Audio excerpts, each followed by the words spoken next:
Bupati Garut disebut miskin empati di saat Garut sedang dilanda banjir, Bupati asyik joget TikTok. Di saat warga Garut sedang dilanda duka karena terimpa musibah bencana, pemimpinnya malah asyik-asyik joget TikTok. Beredar viral Bupati Garut aksi joget TikTok Rudi dan para pejabat. Rapat evaluasi penanganan COVID-19 yang dilakukan Bupati Garut Rudi Gunawan dan para pejabat RSU Dr. Slamet Garut dan pejabat Pemkab Garut di Pulau Lombok, Nusa Tenggara Barat, menuai kecaman setelah video joget TikTok Bupati dan para pejabat di sebuah pantai berpasir putih tersebut menyebar di aplikasi TikTok. Video tersebut pertama kali beredar Jumat, tanggal 3 Desember tahun 2021, di media sosial, terutama grup WhatsApp. Video Bupati joget TikTok yang beredar di WhatsApp, diunduh dari akun TikTok salah satu pejabat yang ikut dalam rapat evaluasi tersebut. Namun, tidak lama kemudian video tersebut dihapus.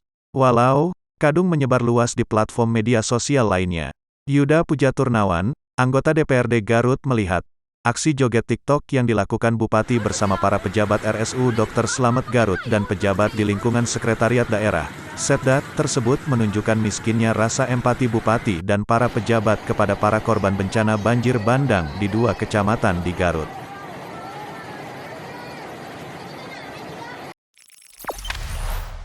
Jangan lupa subscribe, share, komen, dan like ya!